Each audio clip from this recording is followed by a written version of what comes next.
जिंदगी भी कभी कभी किस मोड़ पर लाकर खड़ा कर देती है। सिद्धांत ने कभी नहीं सोचा था कि वो अपने ही अतीत के स्वरूप के सामने जानलेवा लड़ाई में आमने सामने होगा।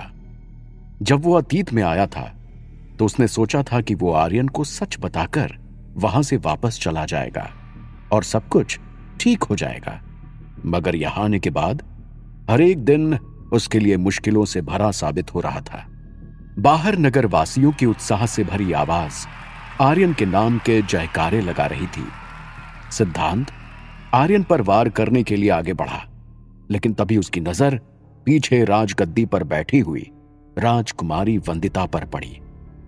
राजकुमारी वंदिता उन दोनों को ही बड़े चाव से देख रही थी।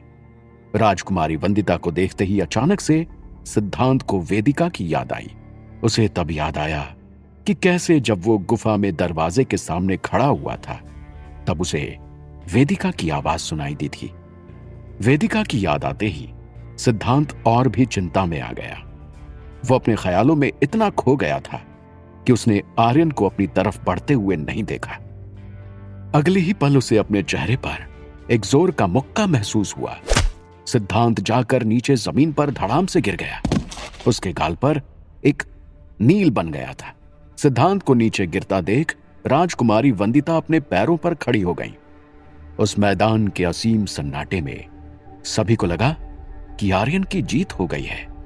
आर्यन भी हवा में हाथ उठाकर अपनी जीत मनाने लग गया था। वेदिका उसकी फाइटिंग स्किल्स देखकर बहुत ही इंप्रेस नजर आ रही थी।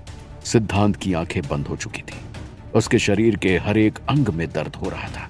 आर्यन ने एक आखिरी बार सिद्धांत की तरफ देखा और पिंजरे के ऊपर टंगी चाबी को उठाने के लिए अपना हाथ आगे बढ़ाया। मगर तभी सिद्धांत के शरीर में बह रही ऊर्जा अचानक से बढ़ गई। उसके जेब में रखी मणि चमकने लगी। सिद्धांत की उंगलियां जमीन पर हिलने लगी। पूरा शीतलपुर खुशी के माहौल में डूब चुका था, इसलिए किसी ने भी उस पर ध्यान नहीं दिया। न जाने कहां से सिद्धांत के अंदर एक ऐसी एनर्जी आई जिसके कारण वो अगले ही पल अपने पैरों पर खड़ा हो गया और उसने आर्यन का हाथ हवा में ही रोक लिया। आर्यन उसको देखकर चौंक गया। सिद्धांत ने आर्यन के हाथ को कस के पकड़कर घुमा दिया और हवा में उसे पलटते हुए नीचे जमीन पर फेंक दिया। भीड़ में मौजूद सभी अब आपस में बातें करने लगे थे। सभी अचंभे में थे कि आखिर आर्यन को हराने वाला वो आदमी कौन था। राजकुमारी वंदिता भी अपनी सांस थामे उस लड़ाई को देख रही थी। सिद्धांत खुद ऊपर से नीचे तक खून से लथपथ था। उसने आर्यन का कान अपने हाथों के बीच दबाया।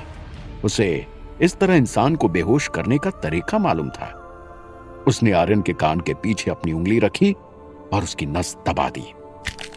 देखते ही देखते आर्यन की आंखें बंद हो गई और वो पिंजरे में बेहोश होकर गिर गया। सिद्धांत तुरंत खड़ा हुआ और उसने पिंजरे की छत से लटक रही चाबी को निकाला। उसे पिंजरे का ताला खोलने में ज्यादा समय नहीं लगा। जैसे ही वो बाहर आया, उसके ऊपर फूलों की बारिश हो गई और सामने एक दरबारी जाकर तेज आवाज में बोला, हमें इस प्रतियोगिता का विजेता मिल गया है। तुम्हारा इनाम तुम्हारा इंतजार कर रहा है। क्या नाम है तुम्हारा? सिद्धांत ने इस बारे में नहीं सोचा था कि अगर वो प्रतियोगिता में भाग लेगा तो उसे अपनी कोई ना कोई पहचान बनानी ही होगी। सभी की पैनी नजर उसके ऊपर थी। सिद्धांत ने नर्वसनेस के साथ राजकुमारी वंदिता को देखा, जो खुद ब खुद उसकी ही तरफ देख रही थी। उसने एक गहरी सांस लेते हुए कहा, मेरा नाम सिद्धांत है।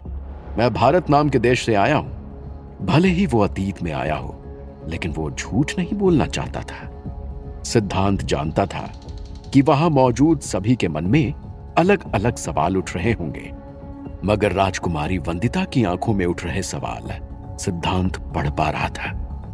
वो जानता था कि सुबह राजकुमारी वंदिता ने उसे देख लिया था। कहीं ना कहीं वो समझ गई होंगी कि सिद्धांत ने सुबह उससे झूठ बोला था, मगर उसे एक बात समझ नहीं आ रही थी कि आखिर राजकुमारी वंदिता ने उसे विजेता बनने से क्यों नहीं रोका। अगले ही पल एक लंबी पैनी तलवार सिद्धांत के सामने आ चुकी थी। उस दरबारी ने सिद्धांत को वो तलवार थमाई। जैसे ही सिद्धांत ने उस तलवार को उठाया, अचानक से उसका पूरा शरीर कांपने लगा। वो उस तलवार के अंदर बह रही शक्ति को पूरी तरह से महसूस कर पा रहा था। सिद्धांत के चेहरे पर एक बड़ी मुस्कान आ गई। उसने अपनी जिंदगी का एक बहुत बड़ा मकसद पूरा कर लिया था। कुछ ही देर में वहां से भीड़ छट गई और सिद्धांत भी वहां से चला गया। मगर वो एक बात से अनजान था। तलवार पाने की खुशी में उसने इस बात को नोटिस नहीं किया था कि कैसे राजकुमारी वंदिता की नजर अभी भी आर्यन को ही देख रही थी।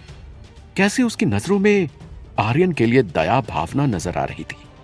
आज हुई प्रतियोगिता के बाद राजकुमारी वंदिता आर्यन की युद्ध कला से बहुत ही प्रभावित हो चुकी थी। वो चाहती थी कि आर्यन उसे मुठभेड़ करना सिखाए। सिद्धांत नहीं जानता था कि जिस मकसद को वो पूरा मान रहा था वो एक और नए तूफान की शुरुआत थी। वो एक और बात से अनजान था कि भीड़ में बैठे हुए एक आदमी की नजर उसे गिद्ध की नजर की तरह फॉलो कर रही थी। आर्यन को हारा हुआ देख जयंत ने अपने हाथ मुट्ठी में बांध लिए थे। उसे समझ नहीं आ रहा था कि हर बार कैसे आर्यन ताकत पाने में नाकामयाब हो रहा था। उसे जल्द से जल्द कुछ करना होगा, नहीं तो उसकी जान को भी खतरा था। जब आर्यन की आंख खुली तो उसके आजू बाजू अंधेरा छाया हुआ था। वो अचानक से अपने बिस्तर पर बैठ गया। जब उसने यहां वहां देखा तो पाया कि वो अपने टेंट में वापस आ चुका था। जैसे ही उसे याद आया कि आज प्रतियोगिता में क्या हुआ था, आर्यन का खून गुस्से से उबलने लगा। वो उस नकाबपोश आदमी को ढूंढना चाहता था जिसने उसे इतनी आसानी से हरा दिया था। तभी उसे अपने टेंट में कदमों की आवाज सुनाई दी। जयंत आर्यन के पास आया और उसके बिस्तर पर बैठते हुए बोला, मुझे तो लगा था कि आज तुम प्रतियोगिता में उस तलवार को जीतकर मेरी मदद करोगे। लगता है समय के साथ तुम भी कमजोर पड़ते जा रहे हो। जयंत के ताने सुनकर आर्यन की आंखें लाल हो गईं। वो लड़खड़ाते हुए अपने बिस्तर पर से खड़ा हो गया और बोला, भैया, आज मैं प्रतियोगिता को जीत जाता, लेकिन मुझे बिल्कुल समझ नहीं आ रहा कि आखिर वो आदमी कौन था जिसने मुझे हरा दिया था। मैं अपनी बेइज्जती का बदला जरूर लूंगा। पहले वो ड्रैगन और अब ये प्रतियोगिता। मेरा खून बदले की आग में उबल रहा है। उसने अपने हाथ मुट्ठी में बांधे हुए कहा, अगर तुम सच में अपना बदला लेना चाहते हो तो मैं जानता हूं कि वो नकाबपोश आदमी कहां छुपा बैठा है। क्यों ना हम उसका खेल आज ही खत्म कर दें, ताकि तुम बिना किसी दिक्कत के अपने मकसद में कामयाब हो जाओ। जयंत ने आर्यन के पीछे से कहा। उसकी बात सुनते ही आर्यन के चेहरे पर एक शैतानी चमक आ गई। वो बोला, यह भी कोई कहने की बात है। मुझे अभी बताइए कि वो आदमी कहां है। मैं उसे जिंदा नहीं छोड़ूंगा। घायल हालत में भी आर्यन के इरादे कमजोर नहीं हुए थे। वो तुरंत अपने घोड़े पर सवार हुआ और गांव की तरफ बढ़ गया। सिद्धांत को प्रतियोगिता में उस चमचमाती हुई तलवार के अलावा कुछ पैसे भी मिले थे, जिसका इस्तेमाल करके उसने एक छोटा सा घर खरीद लिया था। वो जानता था कि उसे यहां कुछ दिन और रहना होगा, इसलिए उसे अपने रहने और खाने का ठिकाना बनाना ही था। पिछले 2 दिन की थकान उसके चेहरे पर नजर आ रही थी, मगर तभी अचानक से उसे वेदिका का ख्याल आया। मगर उसे मालूम नहीं था कि वो दोबारा से प्रेजेंट में कैसे जा सकता है। उसके पास तो वो अंगूठी भी नहीं थी जिसका इस्तेमाल करके वो वेदिका के पास जा सके। मगर वेदिका उस जंगल में क्या कर रही थी? शायद उसकी आवाज सिद्धांत का एक भ्रम था। इन्हीं ख्यालों में खोया हुआ सिद्धांत कब सो गया उसे पता भी नहीं चला। अगली बार जब उसकी आंख खुली तो बाहर अंधेरा हो चुका था। उसे न जाने क्यों बहुत गर्मी महसूस हो रही थी। आज जब वो बाहर गया था तो मौसम बहुत ही सुहाना था, फिर अचानक से ये गर्मी कैसी थी? जैसे ही सिद्धांत के मन में ये सवाल आया, उसकी आंखें खुल गईं। इतना ही नहीं, उसके कानों में लोगों की डरी हुई आवाज गूंजने लगी, भागो भागो, शहर में आग लग गई है। कोई बाहर घबराते हुए चिल्ला रहा था। सिद्धांत ने खड़े होकर खिड़की से बाहर देखा तो उसकी आंखें फटी की फटी रह गईं, क्योंकि जहां तक उसकी नजर जा रही थी वहां तक पूरा का पूरा शहर आग की लपटों में सुलग चुका था। उसकी रोशनी सिद्धांत के चेहरे को रोशन कर रही थी। अचानक से उसके पीछे कुछ तेज आवाज के साथ नीचे गिर गया। जब सिद्धांत ने मुड़कर देखा तो उसके पैरों के नीचे से जमीन खिसक गई, क्योंकि उसके घर की पूरी छत आग की लपटों से भभक रही थी। सिद्धांत ने तुरंत दौड़कर सबसे पहले अपनी दोनों तलवार उठाई। एक शेल्फ पर रखी मणि उसने तुरंत अपनी जेब में रख ली। उसे जल्द से जल्द घर से बाहर भागना था, नहीं तो वो भी उन आग की लपटों का शिकार बन सकता था। सिद्धांत ने अपने घर का दरवाजा खोलने की कोशिश की, लेकिन वो जाम हो चुका था। उसने दरवाजे को एक जोर से लात मारी, मगर उसके कारण दरवाजा तो नहीं खुला, लेकिन सीलिंग पर लगी हुई एक बड़ी लकड़ी ढीली होकर जमीन पर गिर गई। सिद्धांत उस लकड़ी के नीचे आने ही वाला था, मगर तभी उसने अपने कदम पीछे ले लिए। उसके माथे से पसीना बह रहा था, उसके हाथ पैर कांप रहे थे। अपने 24 साल के जीवन में उसने इतनी भीषण आग नहीं देखी थी। शायद यही उसकी कहानी का अंत था। आर्यन को रोकने के लिए शायद उसे दोबारा पुनर्जन्म लेना होगा। सिद्धांत के दिमाग में ये सब ख्याल चल रहे थे। जहां एक तरफ सिद्धांत अपनी जान बचाने की कोशिश कर रहा था, वहीं दूसरी तरफ आर्यन घोड़े पर एक लकड़ी लेकर खड़ा हुआ था। उस लकड़ी की नोक पर आग जल रही थी। वो उस घर को बड़े ही ध्यान से देख रहा था, जहां पर जयंत ने उसे बताया था कि वो नकाबपोश आदमी रह रहा है। उसके चेहरे पर खुशी की मुस्कान थी। अगले ही पल उसकी नजरों के सामने उस घर की छत ढह गई। यह देखकर आर्यन और भी खुश हो गया। जब उसे तसल्ली हो गई कि उस घर में रहने वाला आदमी अपनी जान खो चुका होगा, तब उसने अपने घोड़े की लगाम खींची और वहां से खुश दिल के साथ चला गया। वहीं दूसरी तरफ दुष्यंत के अड्डे पर टेंशन से भरा माहौल था। जहां एक तरफ उसके आदमी अभी तक सिद्धांत को ढूंढ नहीं पाए थे, वहीं दूसरी तरफ दुष्यंत अपनी दी हुई दवा का वेदिका पर असर होने का इंतजार कर रहा था। उसके आदमी वेदिका और विक्रम की बताई हुई गुफा में घुसने की कोशिश कर रहे थे, लेकिन अभी तक उन्हें कोई भी उपाय नहीं मिला था। दुष्यंत को समझ नहीं आ रहा था कि आखिर ऐसा क्यों था। वो खुद ब खुद जाकर देखना चाहता था, लेकिन इस वक्त उसका यहां होना बहुत ही जरूरी था। उसने अपने सामने खड़े डॉक्टर वीरेंद्र की तरफ देखा। डॉक्टर वीरेंद्र अपने चेहरे पर ट्रांसपेरेंट ग्लासेस पहने हुए थे। उनके आजू बाजू अलग अलग कलर के केमिकल्स बॉटल में रखे हुए थे। कुछ केमिकल्स गर्मी के कारण उबल रहे थे।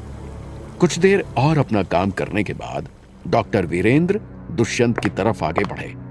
उनके चेहरे पर कोई खुशी नजर नहीं आ रही थी, मगर कोई दुख भी नहीं दिखाई दे रहा था। वो दुष्यंत की तरफ आए और अपने हाथ में एक टेस्ट ट्यूब को ऊपर उठाते हुए बोले, मेरे पास आपको देने के लिए 2 खबर है, एक अच्छी और एक बुरी। पहले मुझे बुरी खबर बताओ, दुष्यंत ने कहा। डॉक्टर वीरेंद्र ने गहरी सांस ली और बोले, वेदिका पर अभी तक दवाई का कोई असर नहीं हुआ है। यह सुनते ही दुष्यंत का चेहरा गुस्से से लाल हो गया, इसलिए डॉक्टर वीरेंद्र दोबारा बोले, मगर अच्छी खबर यह है कि मैं वेदिका के ब्लड में अपनी दवाई मिक्स होते हुए देख सकता हूं, जिसका मतलब है कि उसका ब्लड हमारे ड्रग को संभालने में सक्षम है। यह सुनते ही दुष्यंत के चेहरे पर एक बड़ी मुस्कान आ गई। इससे एक बात तो साफ हो गई थी कि भले ही वेदिका खुद एक म्यूटेंट ना बन सके, लेकिन उसका खून शायद दुष्यंत के बहुत काम आने वाला था। सिद्धांत के कमरे में आग की लपटें बढ़ती जा रही थी। उसने चारों तरफ वहां से भागने का रास्ता ढूंढा, लेकिन उसे कुछ समझ नहीं आ रहा था। अचानक से उसके घर की छत हिलने लगी। अगले ही पल वो छत कमजोर हो गई और सिद्धांत के ऊपर जा गिरी। क्या होगा आगे? क्या सिद्धांत अपनी जान खो देगा? क्या आर्यन इस बार भी राजकुमारी वंदिता को मार देगा? क्या सिद्धांत वंदिता को बचा पाएगा? क्या था जयंत का असली मकसद? क्या होने वाला था वेदिका के साथ? जानने के लिए सुनते रहिए।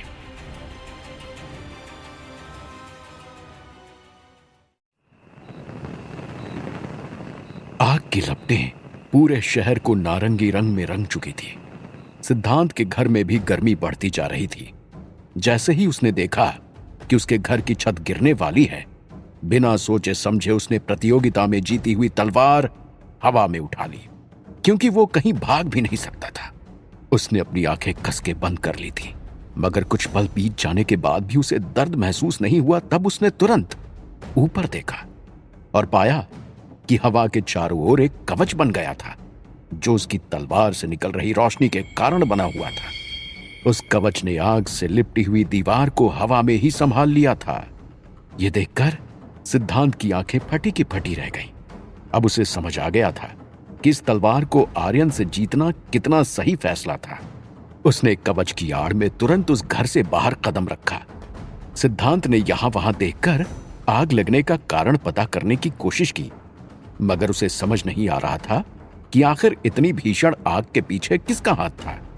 कहीं ना कहीं उसका दिल कह रहा था कि शायद उसे उसकी वजह पता थी, लेकिन वो इस वक्त अपने दिल की सुनना चाहता था। सिद्धांत ने पीछे मुड़कर अपने चलते हुए घर की तरफ देखा। एक पल के लिए उसका दिल बहुत ही दुख से भर गया, क्योंकि उसने बड़ी मुश्किल से अपने रहने का ठिकाना ढूंढा था। अब उसे दोबारा से मेहनत करनी होगी। सिद्धांत ने गहरी सांस ली और सर नीचे झुकाकर वहां से चला गया। चलते चलते वो एक बाजार में पहुंच गया।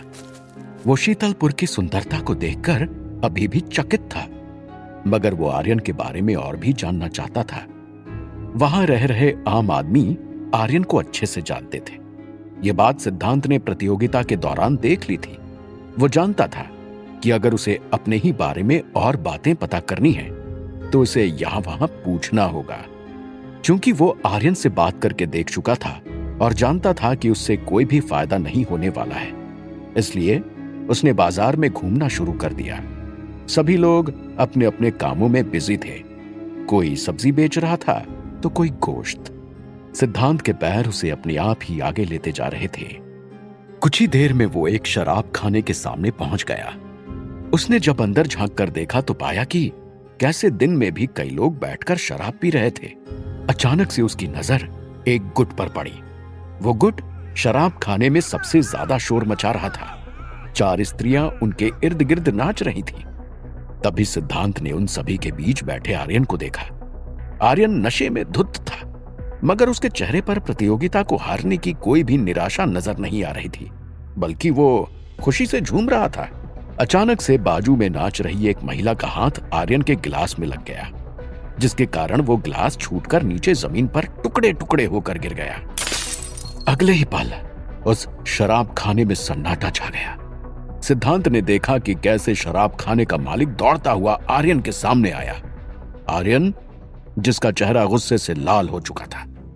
शराब खाने का मालिक आर्यन के सामने अपना सर झुकाकर जल्दबाजी में कुछ कहे जा रहा था, मगर आर्यन उसकी बात सुनने के लिए तैयार नहीं था।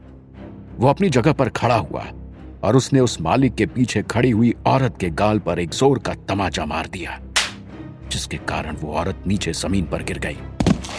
ये देखते हुए सिद्धांत की आंखें फटी की फटी रह गईं। उसने कभी नहीं सोचा था कि पिछले जन्म में वो इस तरह का आदमी होगा जो कि बिना सोचे समझे किसी पर भी हाथ उठा दे। सिद्धांत के मन में अब साफ हो गया था कि उसे जल्द से जल्द आर्यन के बारे में और बातें जाननी होंगी, ताकि वो आर्यन को सच बताने की कोई तरकीब ढूंढ ले। वो वहां से जाने के लिए मुड़ा, मगर तभी उसके कदम थम गए और उसकी आंखें फटी की फटी रह गई। सिद्धांत के सामने एक लंबा चौड़ा सफेद दाढ़ी वाला आदमी खड़ा हुआ था। वो उसे शक की नजरों से देख रहा था। सिद्धांत की धड़कनें तेज हो गईं। कौन हो तुम और इस तरह मेरे भतीजे को क्यों चुप कर देख रहे हो? उस आदमी ने अपनी भारी आवाज में पूछा। मैं सिद्धांत अचानक से घबरा गया और उसकी जुबान लड़खड़ाने लगी। उस बूढ़े आदमी ने अपनी जेब में हाथ डाला और हाथ में चाकू लेकर सिद्धांत की तरफ आगे बढ़ने लगा। सिद्धांत ने अपने पीछे छुपी हुई तलवार को कस के पकड़ लिया। उन दोनों के बीच कुछ और हो पाता उससे पहले ही शराब खाने से एक आदमी निकला और बोला, मालिक, इसे जाने दीजिए, ये कोई बेवड़ा होगा जो दारू की तलाश में यहां आया होगा। उसकी बात सुनकर वो बूढ़ा आदमी रुक गया और सिद्धांत की तरफ तीखी नजरों से देखने लगा। कुछ देर देखने के बाद वो अंदर चला गया। उसके जाते ही सिद्धांत ने एक चैन की सांस ली। शराब खाने से बाहर निकला एक आदमी सिद्धांत की तरफ मुड़ा और चिल्लाते हुए बोला, तुम लोगों से कितनी बार कहा है कि इस तरह से हमारे ग्राहकों की तरफ मत देखा करो। आओ, अंदर आओ, मैं तुम्हें शराब पिलाता हूं। वो आदमी सिद्धांत को खींचते हुए अंदर ले गया। सिद्धांत एक कोने में जाकर बैठ गया ताकि आर्यन या उस बूढ़े आदमी की नजर उसके ऊपर ना पड़े। सिद्धांत के सामने शराब की 2 बोतल रख दी गई, मगर सिद्धांत का ध्यान अभी भी आर्यन की तरफ था, जो कि वापस से अपने नशे में खो गया था। उसने कभी नहीं सोचा था कि वो अपना ये रूप भी देखेगा, एक ऐसा रूप जहां पर उसके दिल में ना ही कोई दया थी और ना ही कोई शिद्दत। सिद्धांत के बाजू में बैठे हुए आदमी ने सिद्धांत को आर्यन को घूरते हुए देख लिया था। वो उसके पास आया और सिद्धांत की शराब की बोतल से एक चुस्की लेते हुए बोला, हम सभी उसकी तरह बनना चाहते हैं, मगर कोई बन नहीं सकता। ऐसा क्यों? सिद्धांत समझ गया था कि यही मौका है जहां वो आर्यन के बारे में और भी चीजें जान सकता है। क्योंकि आर्यन इस नगर के सबसे बड़े डाकू गुट का हिस्सा है। उसके बाजू में बैठा हुआ बूढ़ा आदमी उसका चाचा भूषण है। आर्यन जब पैदा हुआ था तभी उसे एक वरदान मिला था कि जैसे जैसे वो बड़ा होता जाएगा वैसे वैसे उसकी शक्तियां बढ़ती जाएंगी। अगर मैं उसकी जगह होता तो इन शक्तियों का इस्तेमाल लोगों की भलाई के लिए करता। लेकिन तुम अच्छी तरह देख रहे हो कि वो कैसे उनका इस्तेमाल कर रहा है। उस अनजान आदमी ने सिद्धांत को बताया। उसकी बात सुनते ही सिद्धांत की आंखें अचंभे से बड़ी हो गई। उसे नहीं मालूम था कि आर्यन को ऐसा भी कोई वरदान मिला था। अब उसे यह वरदान आखिर मिला कैसे था? सिद्धांत ने उस आदमी से पूछा।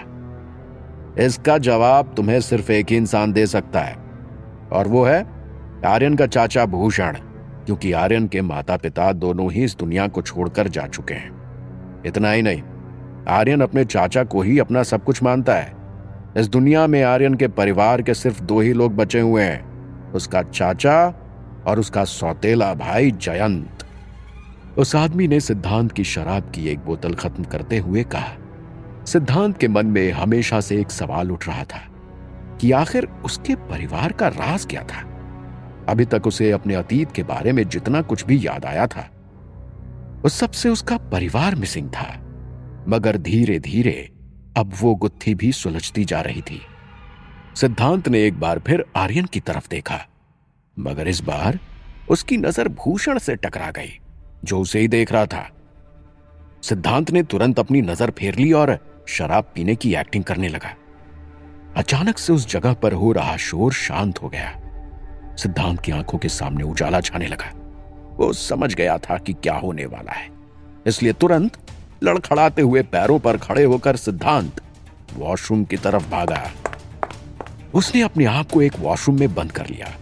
वो नहीं चाहता था कि सबके सामने उसे अतीत के पन्ने याद आए और उसका अजीब सा व्यवहार लोग नोटिस कर लें। सिद्धांत ने देखा कि वो एक अंधेरे कमरे के बाहर खड़ा हुआ था।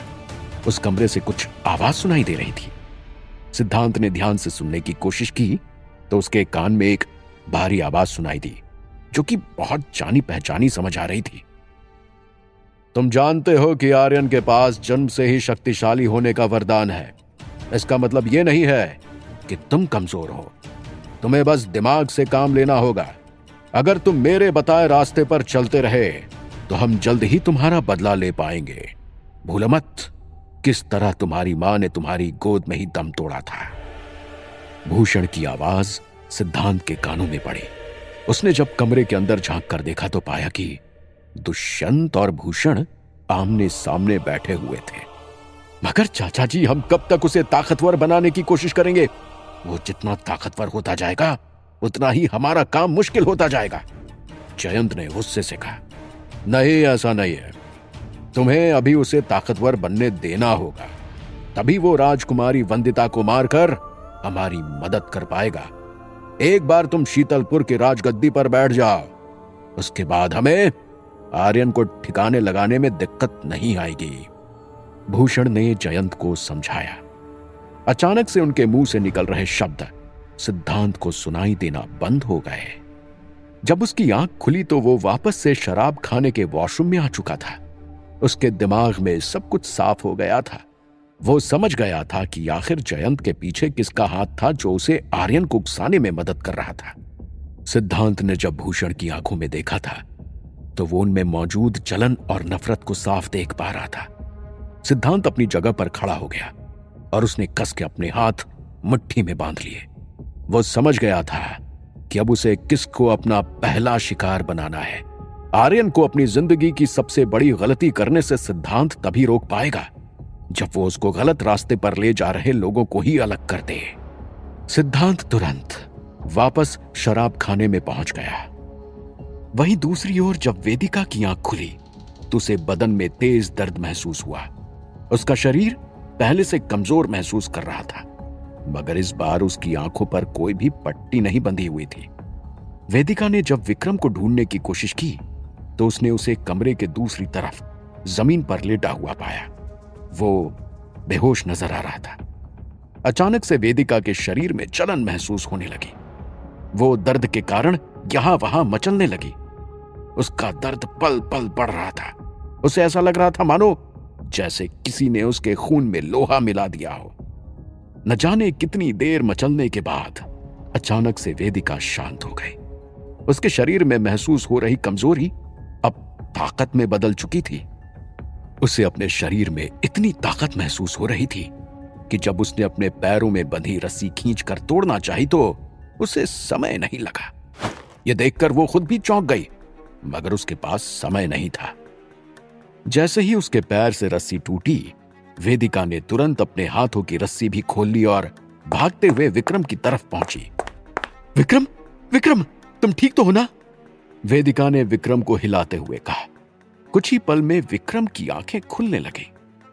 जैसे ही उसने वेदिका को अपने सामने पाया, वो आश्चर्यचकित हो गया और अपनी जगह पर बैठ गया। वेदिका ने विक्रम की रस्सियां खोलने में समय नहीं लगाया। वेदिका, तुम कैसे छूटी? तुम ठीक तो हो ना?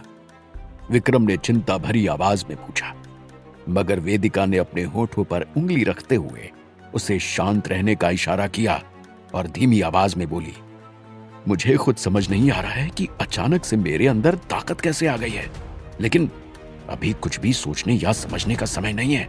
हमें यहां से तुरंत भागना होगा। विक्रम तुरंत उसकी बात मान गया और वो दोनों उस कमरे से बाहर भागने का रास्ता ढूंढने लगे।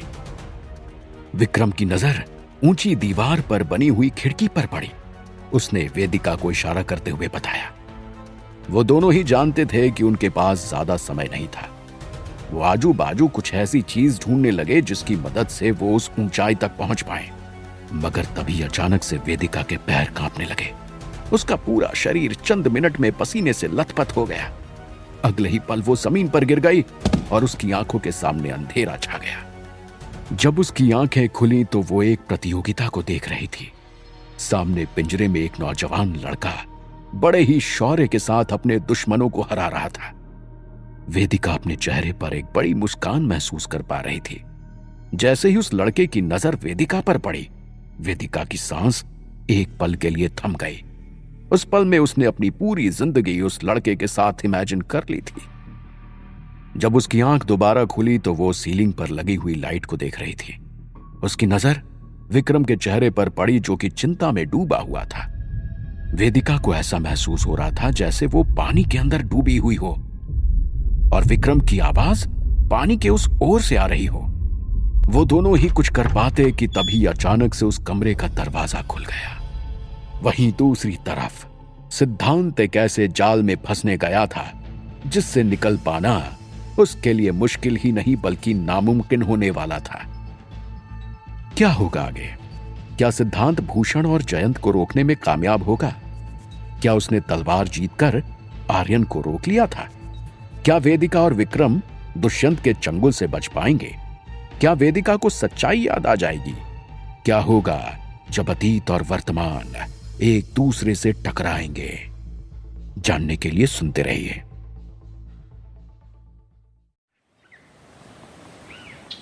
अगले दिन सुबह होते ही सिद्धांत अपने मकसद पर लग गया। वो सबसे पहले समस्या की जड़ को ही खत्म कर देना चाहता था। इसलिए उसने भूषण को आर्यन से दूर करने का प्लान बनाया। वो जानता था कि अगर भूषण आर्यन के खिलाफ जयंत के कान भर रहा है तो जाहिर सी बात थी कि उसका भी कोई और मकसद होगा। इसका मतलब यह नहीं था कि भूषण खुद एक अच्छा योद्धा नहीं था। सिद्धांत अतीत में आकर एक बात तो समझ गया था कि सभी यहां पर अलग अलग ताकत के मालिक थे। उसे आर्यन की ताकत का तो पता चल गया था, लेकिन वो अभी भी भूषण और जयंत की ताकत से अनजान था। इसलिए वो कोई भी योजना बनाने से पहले पूरी तरह से तैयार रहना चाहता था। उसने दोबारा से शीतलपुर के नगरवासियों से भूषण के बारे में और जानकारी लेने की कोशिश की, लेकिन कोई भी उसे ज्यादा कुछ नहीं बता पाया। उसे सिर्फ यही मालूम चला कि भूषण आर्यन के पिता के जाने के बाद उसकी और जयंत की देखभाल करता था। सिद्धांत ने योजना बनाई कि जैसे ही उसे भूषण अकेले में कहीं मिलेगा, वो उसे लड़ाई की चुनौती देकर उसे हरा देगा और उसका किस्सा खत्म कर देगा। सिद्धांत के पास ना ही सिर्फ प्रतियोगिता में जीती हुई वो जादुई तलवार थी, बल्कि उसके पास वो ड्रैगन की मणि और छोटे कद वाले आदमियों द्वारा दी गई तलवार भी थी। अब बस उसे एक बात का ध्यान रखना था कि वो किसी भी हालत में भूषण के सामने कमजोर नहीं पड़ सकता था और ना ही उसे अपना चेहरा दिखा सकता था। सिद्धांत ने भूषण पर नजर रखना चालू कर दिया। उसने नोटिस किया कि भूषण हर शाम अकेले जंगल की तरफ जाता था और रात को वापस लौटता था। सिद्धांत ने कुछ दिन बाद भूषण को जंगल में ही मार गिराने का प्लान बनाया। जैसे ही भूषण जंगल की ओर निकला, सिद्धांत अपने सारे हथियारों के साथ उसका पीछा करने लगा। सिद्धांत जानना चाहता था कि आखिर भूषण हर रोज शाम के समय जंगल में क्यों जाता था। वह भूषण पर यह जानने के बाद ही वार करने वाला था। कुछ दूर चलने के बाद भूषण एक नहर के पास रुका, जहां उसने अपना मुंह ठंडे पानी से धोया। सिद्धांत अपनी पैनी नजर से उसकी हर एक मूवमेंट पर ध्यान रख रहा था। उसके बाद वो उठा और आगे जाने लगा, लेकिन तभी अचानक से सिद्धांत के पैरों के नीचे एक पेड़ की टहनी आ गई, जिसके टूटने के कारण भूषण अलर्ट हो गया। उसने यहां वहां मुड़कर देखना चाहा कि आखिर कौन उसका पीछा कर रहा था। सिद्धांत तुरंत एक बड़े पेड़ के पीछे छुप गया। उसकी सांसें तेज चल रही थी। वो समझ गया था कि भूषण को खत्म करने का एकमात्र मौका उसके हाथ से निकल गया है। भूषण ने अपनी होशियारी दिखाते हुए अपने कदम मोड़ लिए और टेंट की तरफ वापस चला गया। सिद्धांत का मन निराशा से भर गया था। उसे समझ नहीं आ रहा था कि वो आखिर इतनी बेवकूफी कैसे कर सकता था। निराशा से सर झुकाकर सिद्धांत वापस शीतलपुर की तरफ जाने लगा, मगर तभी उसके कान अजीब सी आवाजें सुनकर खड़े हो गए। सिद्धांत के कदम तुरंत रुक गए और उसने ध्यान से सुनने की कोशिश की। उसे अचानक से हथियारों के भिड़ने की आवाज सुनाई दी। सिद्धांत भागते हुए उस आवाज का पीछा करने लगा। थोड़ी देर में वो एक मैदान के बाहर पहुंच गया था। मैदान पर चल रहे सीन को देखकर उसकी आंखें फटी की फटी रह गईं। उसने देखा कि कैसे एक लड़की चारों ओर से नकाबपोश आदमियों से घिरी हुई थी। वो सभी हथियारों के साथ उसके करीब बढ़ते जा रहे थे। अचानक से वो लड़की मुड़ी और सिद्धांत की सांस अटक गई। वो लड़की कोई और नहीं बल्कि राजकुमारी वंदिता थी। राजकुमारी वंदिता अपने हाथ में एक भाला लिए हुए थी, जिससे वो चारों तरफ आगे बढ़ रहे दुश्मनों पर वार कर रही थी। मगर सिद्धांत के कदमों के नीचे से जमीन तब खिसक गई जब उसने देखा कि उस गुट का सरदार कौन था। जैसे ही सिद्धांत की नजर उस आंखों पर पड़ी, वो समझ गया कि सफेद घोड़े पर बैठा हुआ वो आदमी कोई और नहीं बल्कि आर्यन है। आर्यन के हाथ में भी एक पैना चाकू था। उसका चेहरा ढका हुआ था, मगर सिद्धांत अपने ही प्रतिबिंब को कैसे नहीं पहचानता। उसने देखा कि कैसे आर्यन राजकुमारी वंदिता के पास पहुंचा और अपनी बेहतरीन युद्ध कला के साथ उसने राजकुमारी वंदिता पर वार किया। एक पल के लिए सिद्धांत के दिल ने धड़कना बंद कर दिया। उसे ऐसा लग रहा था कि जैसे वो सामने चल रहा सीन स्लो मोशन में देख रहा है।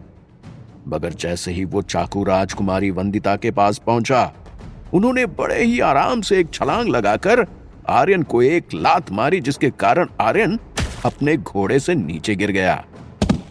जैसे ही आर्यन नीचे गिरा, वहां सन्नाटा छा गया। सिद्धांत जानता था कि उसे जाकर उस लड़ाई को रोकना चाहिए, मगर उसके कदम पूरी तरह से फ्रीज हो चुके थे।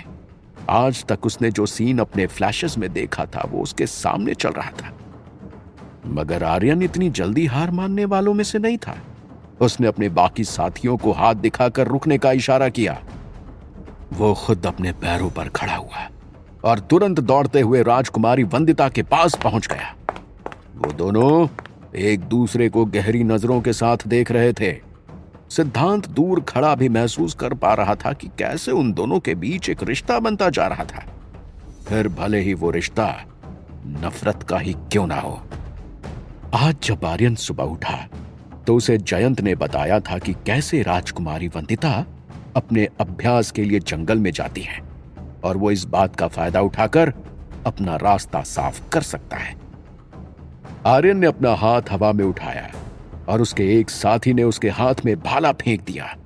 जैसे ही आर्यन के हाथ में भाला आया, उसने राजकुमारी वंदिता पर वार किया, मगर वो पहले से ही तैयार थी। राजकुमारी वंदिता को आर्यन की तरह एक वरदान मिला था। वो वरदान था कि उसके खून में जो ताकत थी वो दुनिया के किसी भी पदार्थ में नहीं थी, और अगर एक बार वो शीतलपुर की राजगद्दी पर बैठ गई तो कोई भी उसे उस राजगद्दी से उठा नहीं सकता था। इसलिए राजा भीमसेन अपनी बेटी को युद्ध कला में निपुण बनाना चाहते थे। राजकुमारी वंदिता ने बड़ी ही आसानी से आर्यन का वार झेल लिया। उल्टा जब उसने वार किया तो आर्यन के कदम रुक नहीं पाए और वो कुछ दूर जाकर खड़ा हो गया। आर्यन की आंखों में उसका गुस्सा साफ नजर आ रहा था, मगर उनमें गुस्से के अलावा एक खुन्नस भी थी। प्रतियोगिता ना जीतने की खुन्नस, ड्रैगन से मणि ना ले पाने की खुन्नस। वो अपने दुश्मनों से हर तरफ से थक चुका था और उन्हें धूल चटाना चाहता था। इसलिए वो अपनी पूरी रफ्तार के साथ भागता हुआ आया, क्योंकि वो अभी भी बहुत ताकतवर योद्धा था। उसने हवा में एक छलांग लगाते हुए राजकुमारी वंदिता पर वार किया। वो वार इतना ताकतवर था कि इस बार राजकुमारी वंदिता उसे सहन नहीं कर पाई और वो दूर जाकर एक पेड़ से जा टकराई। अगले ही पल उनकी आंखें बंद हो गईं और वो बेहोश हो गईं।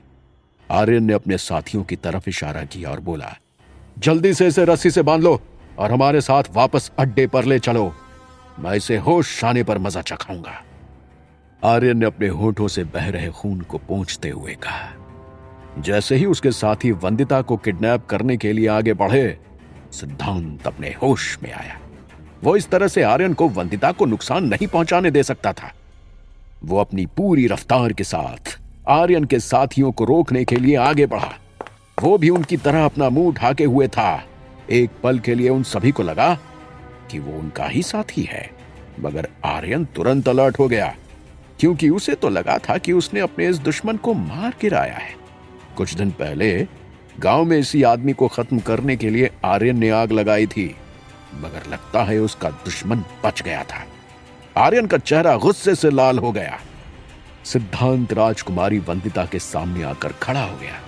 उसने आर्यन के साथियों को धमकाते हुए कहा, अगर किसी ने भी इसको हाथ लगाने की हिम्मत की तो मैं उसे जिंदा नहीं छोड़ूंगा। आर्यन के साथी अपनी ही जगह पर खड़े हो गए। उन्हें समझ नहीं आ रहा था कि आखिर चल क्या रहा है। लंगड़ाते हुए आर्यन आगे आया और सिद्धांत की तरफ देखकर गुस्से में बोला, आखिर तुम हो कौन? यहां क्या कर रहे हो? ये मेरे और राजकुमारी वंदिता के बीच का मामला है। तुम्हें इसमें शामिल होने की कोई जरूरत नहीं है।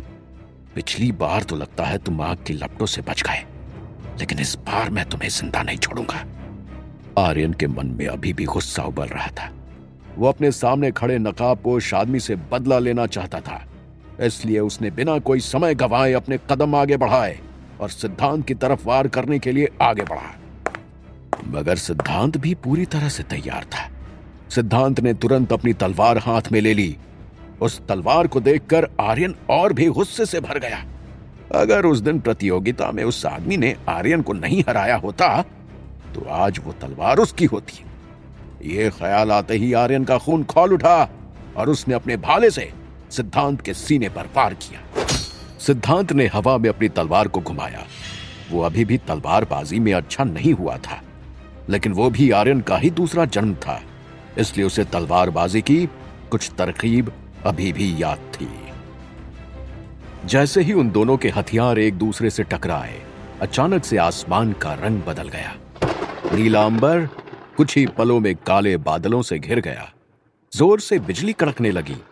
इतना ही नहीं, बल्कि बड़ी बड़ी बारिश की बूंदें जमीन पर कुछ इस तरह गिरने लगीं जैसे कि पूरी दुनिया उन दोनों को राजकुमारी वंदिता के लिए लड़ते देख रही हो।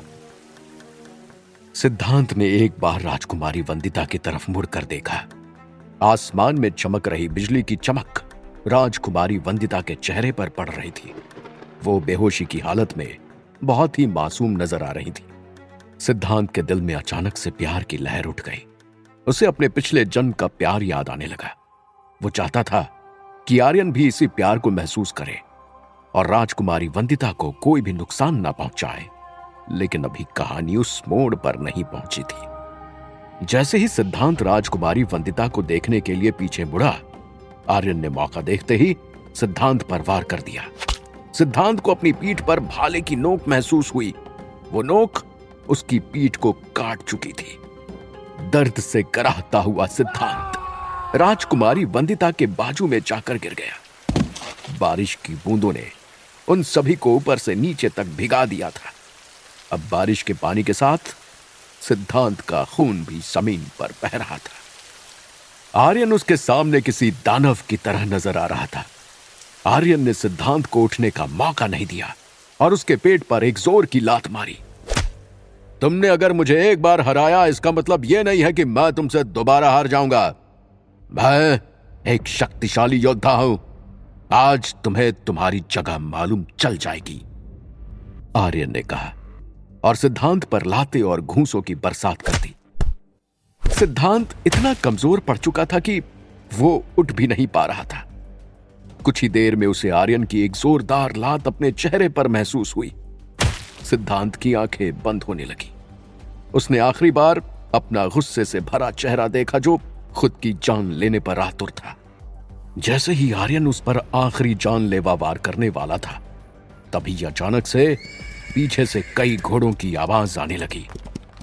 सरदार, हमें यहां से तुरंत चलना चाहिए। लगता है राज्य सैनिक राजकुमारी वंदिता को ढूंढते हुए यहां तक आ चुके हैं। आर्यन सिद्धांत को जिंदा नहीं छोड़ना चाहता था, इसलिए उसने एक आखिरी बार सिद्धांत के पेट में लात मारी और वहां से राजकुमारी वंदिता को अपनी गोद में उठाकर भाग गया। सिद्धांत ने अपना हाथ हवा में उठाकर उन दोनों को रोकने की कोशिश की, लेकिन उसका शरीर अपनी ताकत खो चुका था।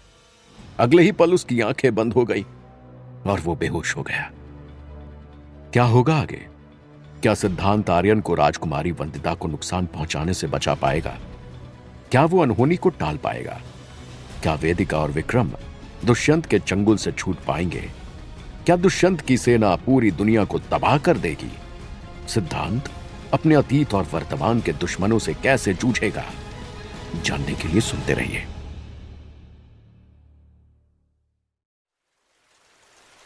बारिश की बूंदें सिद्धांत के चेहरे को भिगा चुकी थी। आर्यन वंदिता को लेकर न जाने कब का वहां से चला गया था। सिद्धांत को अपने सीने पर कुछ नुकीला महसूस हुआ, जिसके कारण उसकी आंखें खुली। जब उसने नजरें उठाकर देखा तो पाया कि वो चारों तरफ से सैनिकों से घिर चुका था। वो सभी उसकी तरफ गुस्से से भरी नजरों से देख रहे थे। सामने खड़ा एक सैनिक अपने भाले की नोक सिद्धांत के सीने में चुभाते हुए बोला, तुमने हमारी राजकुमारी को कहां छुपा कर रखा है? जल्दी बताओ, नहीं तो अपनी जान खो बैठोगे। मगर सिद्धांत के होंठ इस तरह से सिल चुके थे जैसे कि मानो वो कुछ पल के लिए बोलना भी भूल गया हो, क्योंकि उसे अभी अभी रियलाइज हुआ था कि आर्यन राजकुमारी वंदिता को लेकर वहां से भाग गया था और वो उसके साथ कुछ भी कर सकता था। इतनी मेहनत करके सिद्धांत जिस मकसद के कारण यहां आया था वो अधूरा ही रह जाएगा। इसलिए अगले ही पल वो अपने कदमों पर खड़ा हो गया और वहां से भागने लगा। मगर उसके सामने खड़े सैनिकों ने उसे रोक लिया और उसे अचानक से अपने ऊपर एक जाल महसूस हुआ। पकड़ो उसे, जाने मत देना। पीछे से आवाज आई और सिद्धांत को उन सभी ने कस के जाल में दबोच लिया। सिद्धांत ने अपनी पूरी ताकत लगाकर वहां से भागने की कोशिश की, लेकिन वो इतने सारे सिपाहियों के सामने कुछ नहीं कर पाया। अंदर ही अंदर उसे डर खाया जा रहा था। जाल में फंसते ही सिद्धांत छटपटाने लगा। उसके पास उसकी तलवार भी नहीं थी जिसकी मदद से वो अपने आप को छुड़वा पाए। कुछ ही पल में सैनिकों ने उसे पूरी तरह से स्थिर कर दिया था और उसे कंधे पर उठाकर कहीं ले जाने लगे। कुछ ही देर में दिन रात में बदल गया। वो सैनिक सिद्धांत को लेकर राजमहल में पहुंच गए। राजमहल में पहुंचते ही वो सैनिक उसे राज्यसभा के बीचों बीच ले गए। जैसे ही वो सभी वहां पहुंचे, राज्यसभा का माहौल सन्नाटे में बदल गया। राजगद्दी पर बैठे हुए राजा भीमसेन का चेहरा गुस्से से लाल हो चुका था। उन्होंने अपनी गद्दी से उठकर सिद्धांत की तरफ उंगली दिखाते हुए कहा, कौन है ये? कहां है मेरी बेटी? इसी वक्त इसके चेहरे से ये नकाब दूर करो। जैसे ही सिद्धांत के कानों में राजा भीमसेन की बात पड़ी, वो तुरंत चौंकन्ना हो गया। वो जानता था कि किसी भी हालत में उसकी पहचान सबके सामने नहीं आनी चाहिए थी। अगर ऐसा हुआ तो अनर्थ हो जाएगा। एक पल के लिए सिद्धांत ने यहां वहां देखा और वहां से भागने के बारे में सोचा, मगर वो जानता था कि राजमहल से भाग पाना उसके लिए इतना आसान नहीं होगा। उसे जल्द से जल्द कोई और तरीका ढूंढना होगा। राजा भीमसेन का आदेश सुनकर एक सिपाही सिद्धांत की तरफ आगे बढ़ने लगा। सिद्धांत अगले पल अपने घुटनों पर बैठ गया। वो तुरंत अपने हाथ जोड़ते हुए बोला, मुझे माफ कर दीजिए राजा जी, मेरी इसमें कोई गलती नहीं है। मुझे खुद नहीं पता कि राजकुमारी वंदिता कहाँ है। मेरे साथी मुझे अकेला छोड़कर चले गए हैं। मेरे चेहरे पर जलने के कारण बहुत ही बदसूरत निशान है। मैं नहीं चाहता कि आप ऐसा कुछ देखें, इसलिए मेरे चेहरे से कपड़ा मत हटवाइए। सिद्धांत गिड़गिड़ाते हुए बोला। वो जानता था कि झूठ बोलना ही उसके लिए सही होगा। उसकी बात सुनकर राजा भीमसेन ने अपना हाथ हवा में उठाया और अपने सिपाहियों की तरफ मुड़ते हुए बोले, ले जाओ इसे और इसी वक्त काल कोठरी में डाल दो। इससे इसके साथियों का पता निकलवाओ। मैं नहीं चाहता कि मेरी बेटी को कोई भी नुकसान पहुंचे। राजा भीमसेन ने आदेश दिया। सिद्धांत को दोनों हाथों से पकड़कर कुछ सिपाही कारागृह की तरफ ले गए। कारागृह की पूरी राह अंधेरे से लिपटी हुई थी। सिद्धांत के कानों में वहां बंधे हुए बाकी कैदियों की दर्द भरी आवाज सुनाई दे रही थी। वो जानता था कि उसे जल्द ही वहां से निकलना होगा, नहीं तो उसका भी वैसा ही हाल होगा। यही नहीं, उसके लिए आर्यन को सही समय पर रोकना बहुत ही जरूरी था। कुछ ही देर चलने के बाद वो सभी एक छोटी सी जेल के सामने पहुंचे, जहां सैनिकों ने सिद्धांत को धक्का मारकर अंदर बंद कर दिया। वो सैनिक सिद्धांत की तरफ हंसते हुए बोला, अभी तुम्हारी हजामत करने हमारे खास लोग आएंगे, चिंता मत करो। उनका हाथ लगते ही तुम तुरंत सच उगल दोगे। उनके चेहरे पर आई शैतानी मुस्कान सिद्धांत को बता रही थी कि वो कितनी बड़ी दिक्कत में फंसने वाला था। जैसे ही वो लोग वहां से गए, सिद्धांत तुरंत उस जेल से भागने के लिए रास्ते ढूंढने लगा। वहीं दूसरी तरफ राजकुमारी वंदिता के हाथ पैर रस्सी से बंधे हुए थे। साथ ही साथ उसकी आंखों पर पट्टी बंधी हुई थी ताकि वो देख ना पाए कि आखिर वो कहां आई थी। वो आर्यन के टेंट में बेहोश पड़ी हुई थी। आर्यन ने अपने चेहरे से कपड़ा हटाया और गुस्से से उसे जमीन पर पटक दिया। यह देखकर जयंत की भौहें उसके माथे पर चढ़ गई। क्या हुआ? तुम तो अपने मकसद में कामयाब हो गए हो, फिर इतना गुस्सा किस बात का? जयंत ने झूठे कंसर्न के साथ कहा, मुझे ये सब करने की क्या जरूरत है भैया? मैं उस राजकुमारी वंदिता को एक ही बार में खत्म कर सकता हूं, फिर उसे बंदी बनाकर यहां लाने का क्या फायदा? आर्यन ने गुस्से के साथ कहा। उसकी बात सुनकर जयंत के चेहरे पर एक मुस्कान आने लगी और वो बोला, तुम जितना आसान समझ रहे हो, राजकुमारी वंदिता को मारना उतना आसान नहीं है। सभी उसे मिले वरदान के बारे में जानते हैं। हर एक व्यक्ति को भगवान से भी ताकतवर बनने से रोकने के लिए कोई ना कोई चीज होती ही है। राजकुमारी वंदिता किसी भी हालत में मर नहीं सकती, लेकिन उसे मारना तभी संभव है जब तुम उसके दिल में जगह बना पाओ। जब वंदिता को यह वरदान मिला था तो उसके साथ साथ एक और चीज कही गई थी कि उसे सिर्फ एक ही आदमी मार सकता है, और वो वही होगा जिसे वंदिता अपनी जान से ज्यादा प्यार करेगी। जयंत ने आर्यन को बताया। उसकी बात सुनकर आर्यन अपनी ही जगह पर खड़ा हो गया और गहरी सोच में डूब गया। कुछ देर बाद वो जयंत की तरफ मुड़ा और बोला, तो फिर आप मुझसे क्या चाहते हैं? मैं उसे यहां क्यों लाया हूं? आर्यन के मुंह से निकले हुए सवाल को सुनकर जयंत के चेहरे की मुस्कान और भी बढ़ गई और उसने आर्यन के कंधे पर हाथ रखते हुए कहा, यह सब एक खेल है जिसके तुम सबसे बड़े पात्र बनने वाले हो। जयंत ने आर्यन को सब कुछ समझाया। कुछ ही देर में आर्यन के चेहरे पर भी एक मुस्कान आ गई। सिद्धांत ने चार दीवारी में बंद रहकर उन सभी तरकीबों के बारे में सोच लिया था जिसका इस्तेमाल करके वो वहां से बाहर निकल सकता था, मगर उसे बाहर निकलने का कोई भी रास्ता नजर नहीं आ रहा था। सिद्धांत की चिंता पल पल बढ़ती ही जा रही थी। उसे मालूम नहीं था कि आगे क्या होने वाला है। क्या यही समय था जब आर्यन राजकुमारी वंदिता को मार देगा? यह ख्याल आते ही सिद्धांत अपनी जगह से खड़ा हो गया और उस चार दीवारी में यहां वहां घूमने लगा। उसने अपनी आंखें बंद की और उसे राजकुमारी वंदिता का चेहरा नजर आने लगा। न जाने कहां से अचानक से उसके शरीर में एक अजीब सी शक्ति बहने लगी। वो शक्ति बढ़ती ही जा रही थी। सिद्धांत को लग रहा था कि जैसे मानो कोई उसकी मदद कर रहा हो। तब अचानक से सिद्धांत की काल कोठरी का दरवाजा खुल गया। सिद्धांत ने अपने आप को संभाला और कमरे के एक कोने में जाकर खड़ा हो गया। एक हट्टा कट्टा आदमी सिद्धांत के सामने आकर खड़ा हो गया। उसके मसल्स इतने भयंकर थे कि सिद्धांत जैसे दो आदमियों को वो एक साथ दबोच सकता था। मैं यहां तुमसे सच उगलवाने आया हूं। अब बताओ, तुम खुद से ही सच बताओगे या मैं अपनी तरकीब अपनाऊं? उस आदमी ने अपनी भारी आवाज में कहा। मगर सिद्धांत ने जब उसकी तरफ देखा तो इस बार सिद्धांत की आंखें लाल चमक रही थीं। इससे पहले कि वो आदमी सिद्धांत पर वार करता, सिद्धांत ने हवा में उछलकर उस आदमी को एक जोर की लात मारी। उसका वजन ज्यादा होने के कारण वो आदमी अपना संतुलन संभाल नहीं पाया और नीचे जमीन पर धड़ाम से गिर गया। सिद्धांत तुरंत उसके सीने पर बैठ गया और उस पर मुक्कों की बारिश करने लगा। सिद्धांत के अंदर न जाने वो ताकत कहां से आ गई थी। जैसे ही उस आदमी की दर्द भरी आवाज कारागृह में गूंज उठी, वहां मौजूद सैनिक तुरंत सिद्धांत की जेल की तरफ भागे। सिद्धांत उस आदमी को खून से लथपथ कर चुका था। जैसे ही वो सैनिक उसकी जेल में अंदर आए, सिद्धांत गुस्से से दहाड़ उठा। उसने अंदर आ रहे सारे सैनिकों को एक एक करके ढेर करना शुरू कर दिया। कुछ ही देर में सारे सैनिक जमीन पर बेहोश पड़े हुए थे। सिद्धांत की सांस फूल चुकी थी। वो खुद अपनी ताकत देखकर चौंक गया था, मगर वो ये बात भूल रहा था कि वो आर्यन का पुनर्जन्म था, जिसका मतलब था कि आर्यन की कुछ ताकत अभी भी उसके अंदर थी। वो बस सही समय पर बाहर आती थी। सिद्धांत भागते हुए उस कारागृह से बाहर निकला। बाहर निकलने से पहले उसे दीवार पर अपने सारे हथियार टंगे हुए नजर आए।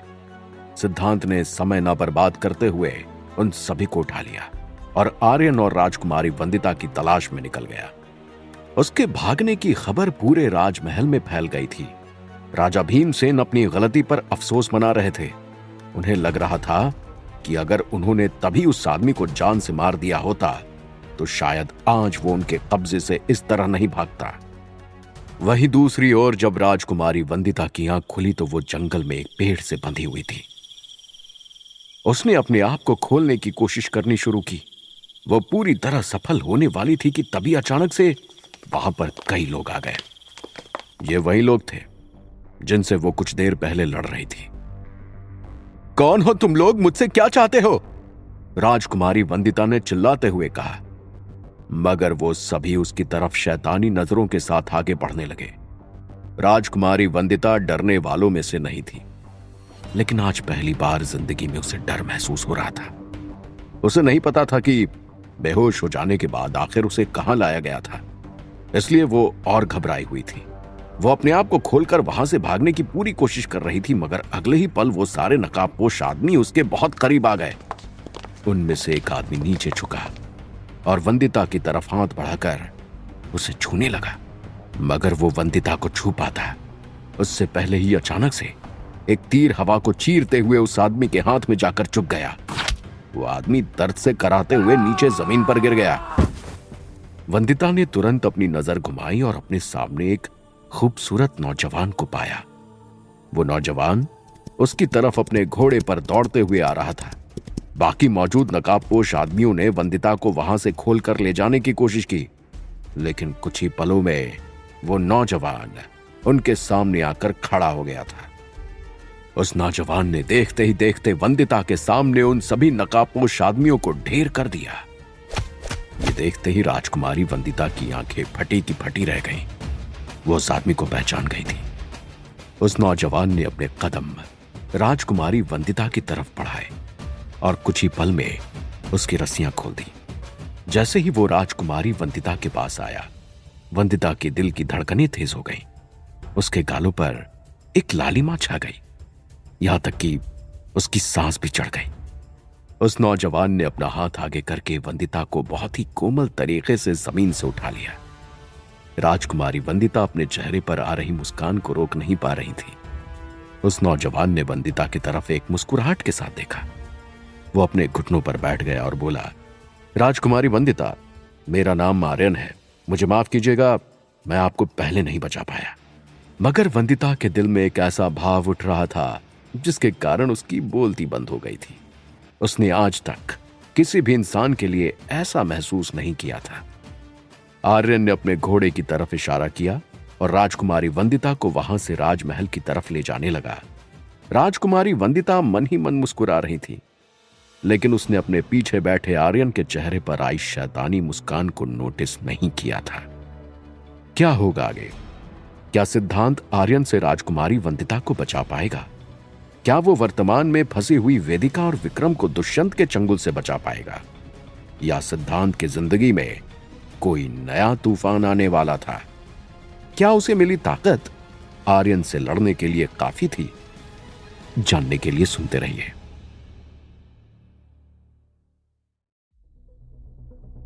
किसने सोचा था कि एक आर्कियोलॉजिस्ट जो अपनी जिंदगी जी रहा था, उसे इस तरह की परेशानियां सहनी पड़ेंगी? सिद्धांत शीतलपुर के सैनिकों से भाग रहा था। उसके पीछे न जाने कितने सैनिक लगे हुए थे। उसके कारागृह से भागते ही महल में हल्ला मच गया था। अब सैनिक अपने हाथ में मशाल लेकर उसे घने जंगल में ढूंढ रहे थे। बारिश हो जाने के कारण जंगल की मिट्टी बहुत गीली हो गई थी, जिसके कारण सिद्धांत के पैर फिसल रहे थे। वो संभलते हुए आर्यन के ठिकाने की तरफ जा रहा था। उसने अपने दिमाग का इस्तेमाल करके एक प्लान बना लिया था।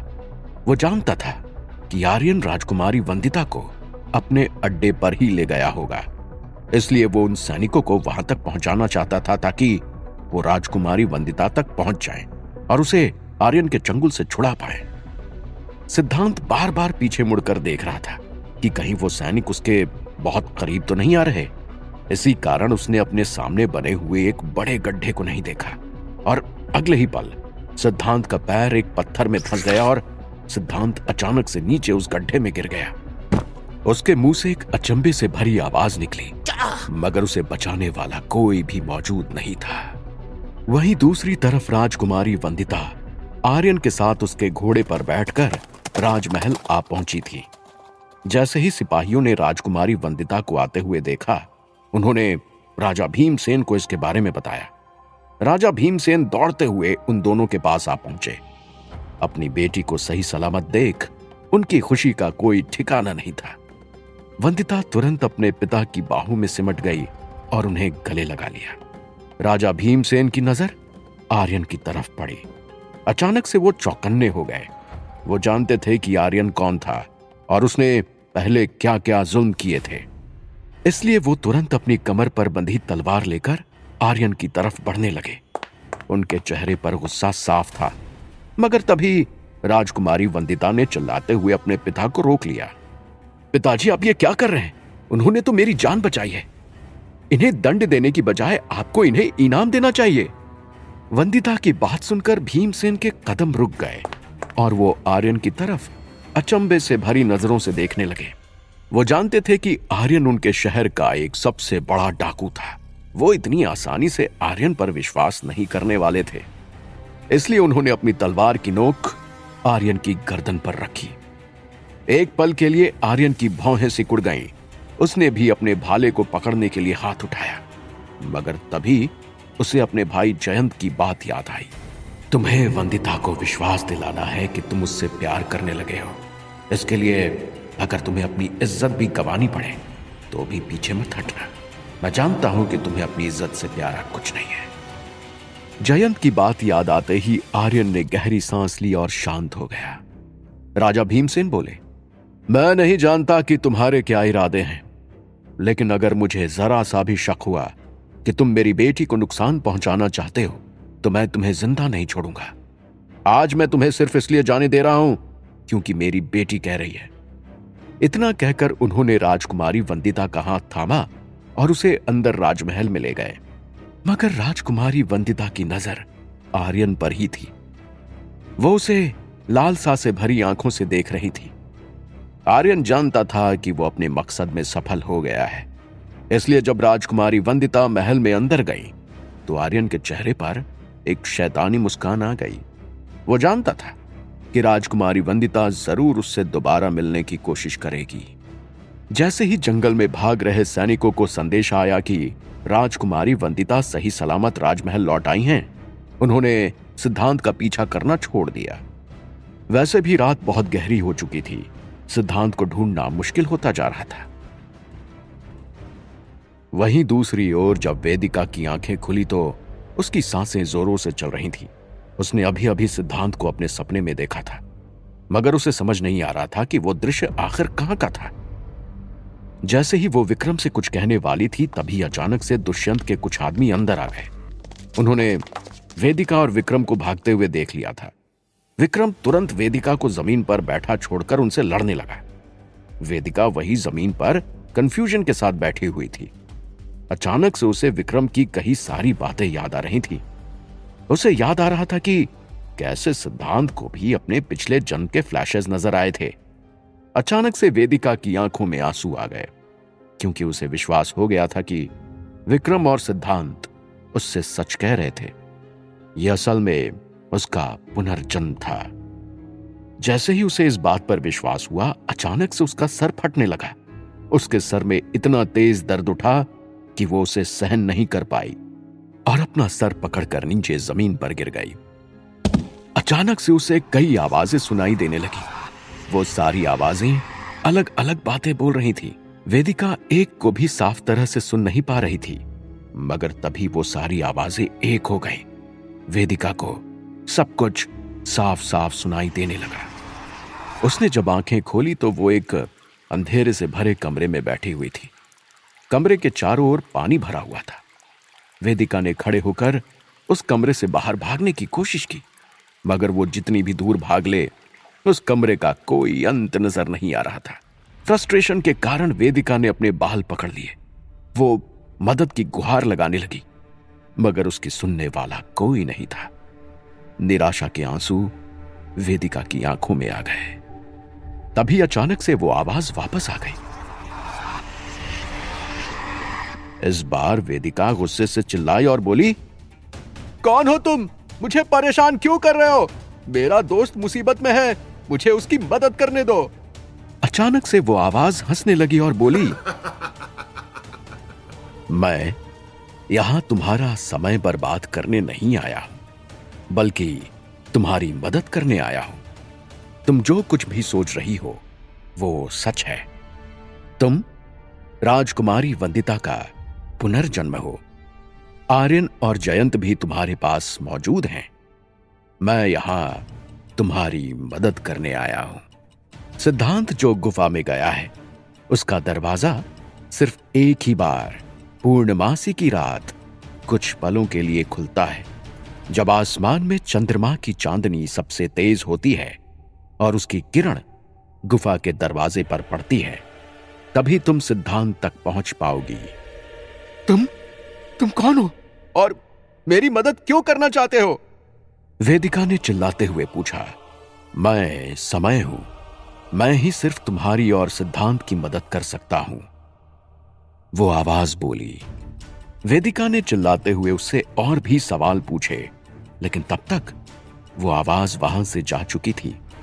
अगले ही पल वेदिका ने जब दोबारा से आंख खोली तो वो दुष्यंत के अड्डे पर ही थी। उसे अपने कानों में लड़ाई की आवाज सुनाई दे रही थी। जैसे ही उसने विक्रम की तरफ नजर डाली, उसने पाया कि विक्रम कैसे 4-5 लोगों से लड़ने की कोशिश कर रहा है। अचानक से वेदिका को अपने शरीर में एक ऊर्जा महसूस होने लगी। वो ऊर्जा इतनी ताकतवर थी कि अगले ही पल वेदिका अपने पैरों पर खड़ी हो गई। वो लंबे कदम लेकर विक्रम के पास पहुंची। उसने एक एक करके विक्रम को घेरे हुए लोगों को पकड़ना चालू कर दिया। सबसे पहले उसने एक आदमी को कंधे से पकड़ा और उसे घुमाकर एक मुक्का मारा। मुक्का पड़ते ही वो आदमी हवा में उड़कर दीवार से टकरा गया। एक पल के लिए उस कमरे में सन्नाटा छा गया, क्योंकि किसी ने भी नहीं सोचा था कि वेदिका के अंदर इतनी ताकत आ जाएगी। विक्रम भी बड़ी बड़ी आंखों के साथ वेदिका की तरफ देख रहा था। उसके चेहरे पर एक बड़ी मुस्कान आ गई।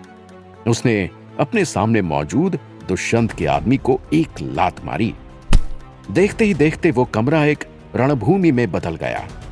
कुछ ही देर में दुष्यंत के आदमियों की संख्या बढ़ गई, मगर वेदिका के माथे पर पसीने की एक बूंद तक नहीं आई थी। विक्रम भी कुछ कम नहीं था। वो भी एक एक करके अपने दुश्मनों का खात्मा कर रहा था। मगर तभी अचानक से उस कमरे में एक बंदूक की आवाज गूंज उठी। वो सभी अपनी अपनी जगह पर खड़े हो गए। जब वेदिका और विक्रम ने मुड़कर देखा तो पाया कि दरवाजे पर दुष्यंत खड़ा था। उसके चेहरे पर गुस्सा साफ नजर आ रहा था। वो चिल्लाते हुए बोला, यह सब क्या चल रहा है? आखिर ये दोनों रस्सी से कैसे छूटे? पकड़ो इन दोनों को। दुष्यंत के आदमियों ने तुरंत विक्रम और वेदिका को पकड़ने की कोशिश की, मगर वेदिका दुष्यंत की तरफ देखे ही जा रही थी। उसका चेहरा नफरत से लाल हो चुका था। उसे कहीं ना कहीं याद आ गया था कि दुष्यंत आखिर कौन था और उसने उसके साथ क्या किया था। अचानक से वेदिका की आंखें आंसू से भर आई। उसे अपने पिछले जन्म का दर्द महसूस हो रहा था कि किस तरह उसे अपने ही प्यार के हाथों मरना पड़ा था। जैसे ही वेदिका को यह बात याद आई, वो दौड़ते हुए दुष्यंत की तरफ आगे बढ़ गई। उसके चेहरे पर डर का नामो निशान नहीं था। उसने हवा में छलांग लगाकर दुष्यंत की गन उसके हाथ से नीचे गिरा दी और चिल्लाते हुए बोली, तुम ऐसा कैसे कर सकते हो? तुम मुझसे मेरा प्यार कैसे छीन सकते हो? मैंने कभी नहीं सोचा था कि तुम इतने बड़े राक्षस निकलोगे। जैसे ही दुष्यंत ने वेदिका के मुंह से वो शब्द सुने, वो आश्चर्यचकित रह गया। वो समझ गया था कि वेदिका को भी अपने पिछले जन्म की यादें वापस आ गई थीं। इसलिए वो एक शैतानी मुस्कान के साथ बोला, तो आखिर तुम्हारी याददाश्त भी वापस आ गई। मैं इसी लम्हे का इंतजार कर रहा था। दोबारा से मैं तुम्हें सिद्धांत के सामने मारूंगा, तभी मुझे मुक्ति मिलेगी, दुष्यंत ने कहा। उसकी बात ने वेदिका का गुस्सा इतना बढ़ा दिया कि वो अपने आप को रोक नहीं पाई और उसने दुष्यंत के चेहरे पर एक जोर का मुक्का जड़ दिया। वो पंच इतना ताकतवर था कि दुष्यंत कुछ कदम पीछे चला गया और जमीन पर गिर गया। वेदिका ने विक्रम की तरफ इशारा किया और वो दोनों वहां से दौड़कर भागने लगे। मगर दुष्यंत इतना कमजोर आदमी नहीं था। उसने तुरंत जमीन से अपनी पिस्टल उठाई और गोली चला दी। अचानक से उस सन्नाटे से भरी जगह में वेदिका की दर्द भरी आवाज गूंज उठी। वो गोली वेदिका के पैर में जाकर लग गई थी, जिसके कारण वो भाग नहीं पाई और जमीन पर गिर गई। विक्रम ने उसे संभालने की कोशिश की, मगर इतना सब होने के बाद वेदिका अगले ही पल बेहोश हो गई। इतना समय बर्बाद होने के कारण वो दोनों भागने में नाकामयाब थे और कुछ ही पलों में दुष्यंत के आदमियों ने दोबारा से उन्हें बंदी बना लिया था। वहीं दूसरी तरफ सिद्धांत एक काले गड्ढे के नीचे गिर गया था। जैसे ही उसके कदम जमीन पर पड़े, वो खड़ा हो गया और यहां वहां देखने लगा। मगर ये दुनिया भी पहले जैसी ही नजर आ रही थी। उसके आजू बाजू का जंगल बिल्कुल वैसा ही था जहां वो अभी कुछ देर पहले दौड़ रहा था। सिद्धांत को कुछ समझ नहीं आया था कि आखिर हुआ क्या था। उसके दिमाग में सिर्फ एक ही बात घूम रही थी कि उसे राजकुमारी वंदिता को बचाना था। वो दोबारा से आर्यन के अड्डे के रास्ते की तरफ भागने लगा, मगर तभी अचानक से उसके कदम हवा में तैरने लगे और वो हवा में लटक गया। सिद्धांत की आंखें अचंभे से बड़ी हो गई। उसने भागने की कोशिश की, मगर उसके कदम हवा में अटक चुके थे। सिद्धांत गुस्से से चिड़चिड़ाया, मगर वो कहीं भी हिल नहीं पा रहा था। तभी अचानक से उसके सामने पेड़ के पत्ते हिलने लगे। सिद्धांत तुरंत शांत हो गया। उसे मालूम नहीं था कि उस जंगल में किस तरह के प्राणी थे। तभी अचानक से सिद्धांत के कानों में एक भारी आवाज सुनाई दी, किस मूर्ख ने मेरी नींद खराब करने की कोशिश की है? तुम्हें अपनी गलती की सजा भुगतनी होगी। जैसे ही सिद्धांत ने ये शब्द सुने, उसकी आंखों के सामने एक तेज उजाला छा गया। कहां फंस गया था सिद्धांत? क्या वो राजकुमारी वंदिता को बचा पाएगा? क्या राजकुमारी वंदिता आर्यन के खेल को समझ जाएगी? क्या वेदिका दुष्यंत से अपने आप को बचा पाएगी? दुष्यंत सिद्धांत तक पहुंचने का तरीका ढूंढ लेगा? जानने के लिए सुनते रहिए।